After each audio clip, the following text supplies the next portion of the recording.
Imagine printing $250 million in fake currency and walking away with barely a scratch.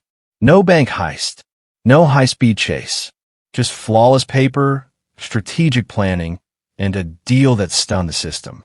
This isn't a movie plot. It's the true story of Frank Bourassa, the man who counterfeited his way into infamy and slipped through the cracks almost untouched. Born in Quebec, the largest province in Canada, from a young age, he was rebellious and street smart. He quit school at 15, moved out of his parents' house, and began working as a mechanic, while also engaging in car theft to make extra money.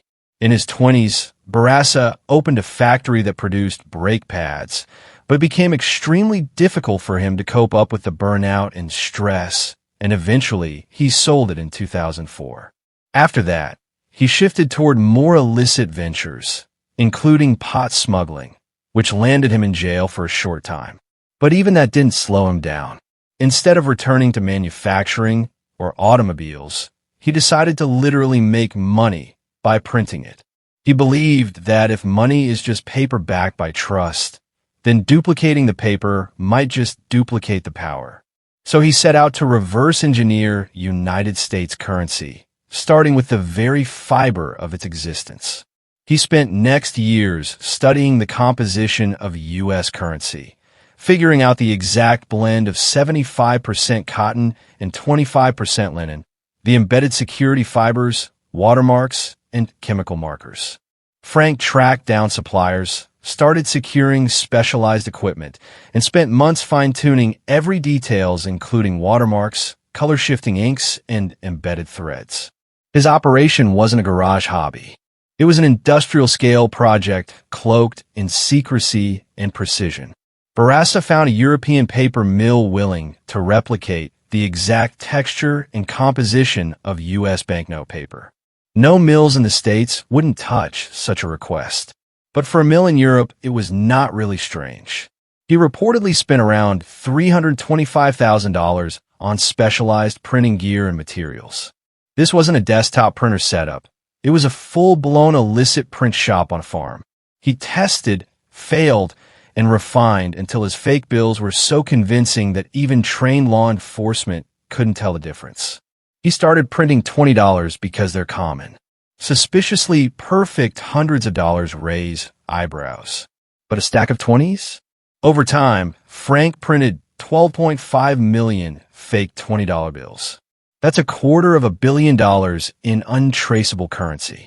His bills were so convincing they fooled banks, cash-checking machines, and even some FBI tests. These weren't amateur knockoffs. They were masterpieces. He then connected with organized crime groups. He sold the bills at 30 cents on the dollar. So for every fake $20, he made $6. Small deals at first. Then came orders in the millions. Eventually, he sold about $50 million worth on the black market. Frank's counterfeit $20 bills were too good, and they started slipping into circulation undetected, used in gas stations, grocery stores, casinos. And for a while, no one noticed. But when the bills started showing up in bulk across multiple states, the U.S. Secret Service took notice. As investigators followed the trail, Frank was already looking to expand. He reached out to what he believed was another criminal group, offering a massive sale of fake bills. But it was a setup. The buyers were undercover agents. In 2012, a sting operation took him down. Canadian authorities raided his setup, seizing nearly $1 million in fake bills and equipment. But they were unable to recover the remaining fake bills. You'd think that would be the end. A man prints obscene amounts of counterfeit money. Surely, that's decades behind bars, right? Not quite. Frank knew the one thing the authorities wanted more than his arrest: the rest of the fake cash. So he made a deal. In exchange for revealing the location of the remaining $200 million in counterfeit bills, he would avoid a long sentence and no extradition to the United States. And against all expectations, they agreed. Frank Bourassa served just 6 weeks in jail, paid a fine of $1,500. That's less than what you'd spend on a secondhand laptop. While some serve years for petty fraud, Frank walked out the door with a story that still makes headlines. Why did the system let him go? Maybe the officials feared his bills would circulate undetected.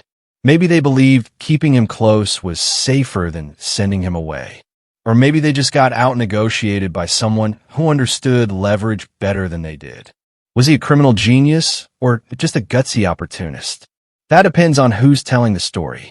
But one thing's certain, the money may have been fake, but the outcome was shockingly real.